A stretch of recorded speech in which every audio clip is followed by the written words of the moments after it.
I think some people are a lot like slinkies. They're not really good for anything, but you still laugh when you see one tumble down the stairs.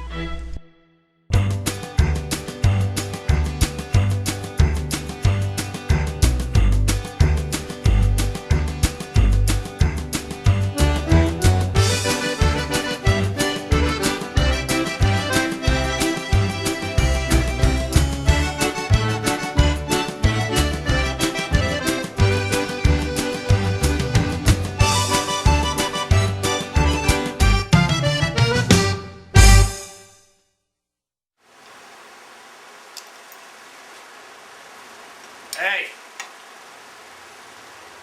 Work! This week, we've been working on some cabinets in the Stumpy Nubs workshop. I'm really not a big fan of making cabinets because there's just no room to put them in a shop this size. But, in our free time, we're working on the Stumpy Nubs tubafore contest. That's right, folks, we've been running a contest for a little more than a month to see what you can make out of a 2x4. If you haven't entered yet, you should send your entries to tubafore@runbox.com. If you get your entries in by the end of this week, you have a chance to win. There will be prizes. And even if you're late getting them in, we can still display them. So send us what you've done with a 2x4. Now, just because we're sponsoring the contest doesn't mean I can't enter. Well, I suppose it means I can't win. But I'm still going to make something. There's this project I've really been wanting to make. It's a design by Charles Neal. He does it all out of pine. I'm going to do it out of a 2x4.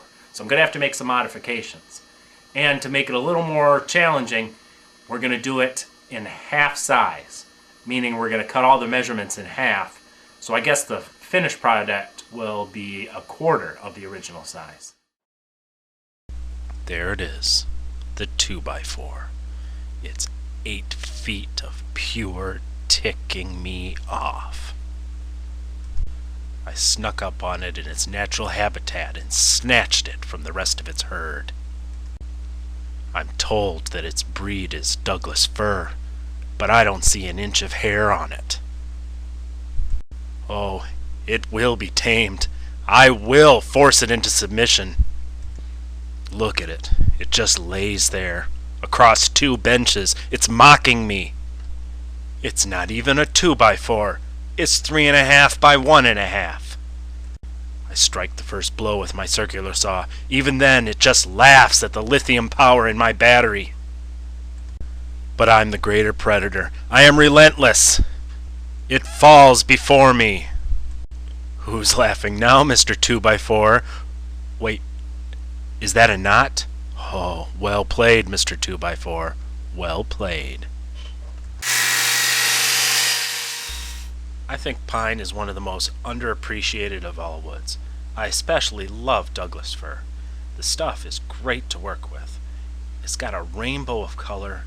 The straight, even grain is spectacular. It smells good when you're working it, and it's cheap.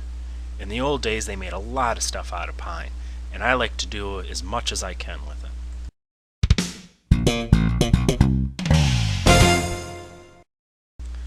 Even kiln-dried wood is wet inside.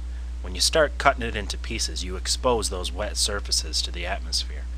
That means it's going to dry and it's going to warp and cup. Put them in a plastic bag until you have time to finish. We got a lot going on right now in the Stumpy Nubs workshop, so this project's going to have to wait till later. By the way, I learned this bag technique from Charles Neal too. Hand planes are a woodworker's best friend. I know you might think that McNugget, our shop chicken, or Mayan Puddles, our shot dogs, they might be our best friends. But no, it's definitely our hand planes. Except for 2. We have a Stanley 110 and a no-name number 4 that I just hate looking at. It's time to make something useful out of them. We're going to make some rabbet planes. Rabbet planes come in all shapes and sizes and are useful if you want to clean up a tenon, a dado, or a rabbet. Every woodworker should have at least one, but not every woodworker has the budget. Introducing the Stanley number 10.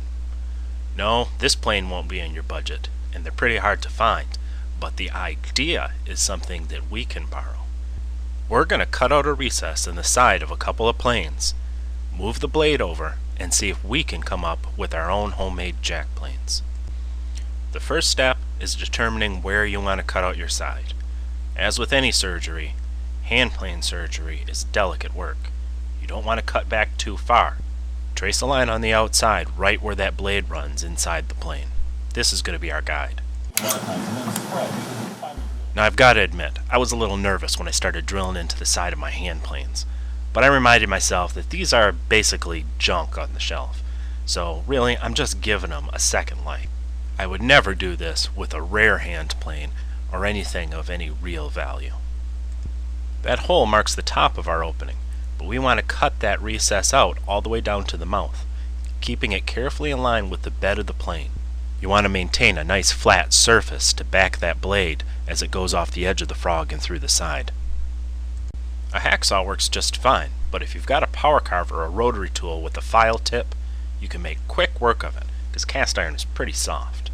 But don't go nuts with the power tools. A lot of this work just needs to be done by hand with the file, so that you get it just right.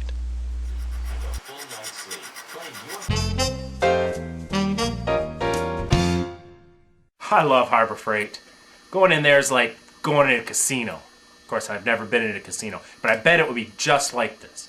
You could take a gamble on a tool and maybe it'll pay off big. And maybe it'll haunt me for the rest of my life. I definitely hit the jackpot with their 10-piece diamond needle file set. These things are like $8, less if they're on sale. They work great for filing just about anything, and they're so fine that they can be used to sand wood in tight places. I really like them, and to me, they are worth every penny. They're especially great on this project to smooth the bed out and get it nice and level for the blade. The number 4 requires some extra work. You gotta have a bigger recess so the chips don't get jammed right above the blade.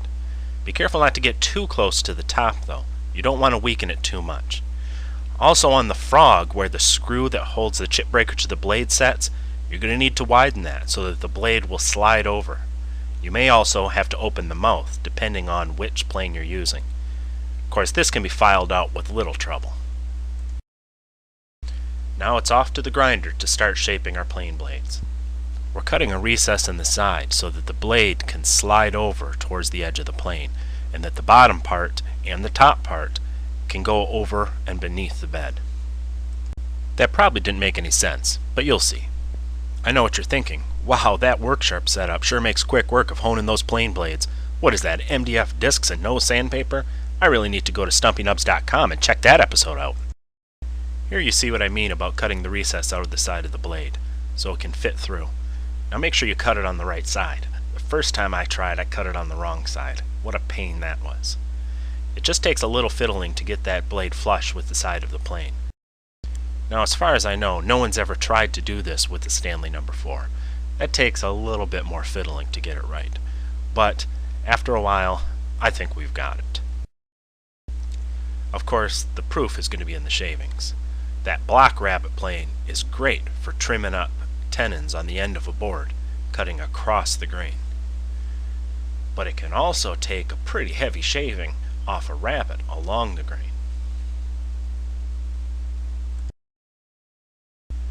Of course, we use our rabbet planes just to fine-tune, taking off thin shavings, and here this thing really excels. And the jackrabbit plane has some real potential for doing some heavy-duty work. Whew, there is just something about watching a new hand plane make shavings. It's like when your first child is born, or like watching a puppy play with a kitten on top of a pile of angels.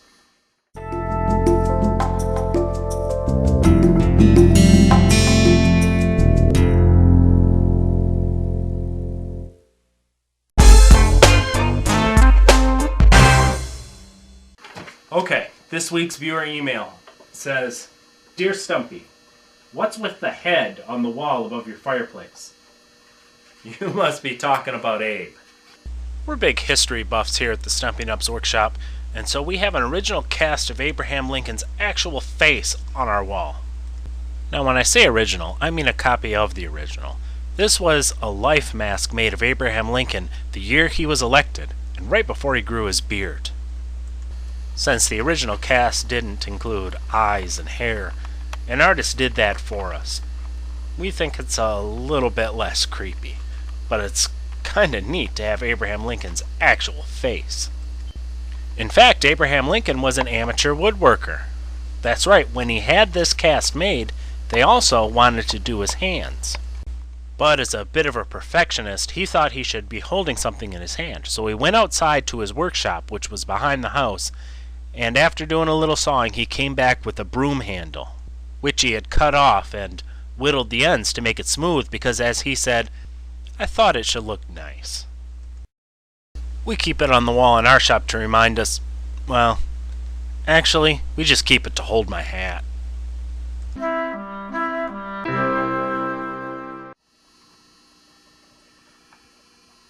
What's with all this technology these days in the workshop? Time was, a man built something in the workshop with his hands and maybe a few chisels. Now we need CAD programs and this thing called SketchUp. People want to see what the project's going to look like before you even get a chance to build it. It'll look like what it looks like. How about you get out your checkbook and show me what an extra $100 deposit looks like? Now woodworkers are on this thing called Facebook and Twitter. Do you really think people want instant updates every time you go to the John? Well, there's no sense fighting it. The world's been destroyed and we may as well all go down with it. We installed a computer in the workshop last week and now they put us on Facebook. So I suppose you may as well check out the Stumpy Nubs page. I hear they're going to be putting some interesting stuff on it. Maybe something humorous, interesting, useful. Really, I don't find any of the stuff we do here funny. And if you want to make us your friend on Facebook, then I suppose we'll make you our friend and everybody will be friends, la-di-da-di-da. Me, I'm going to sit back, have a cold one, because I've earned it, my friend.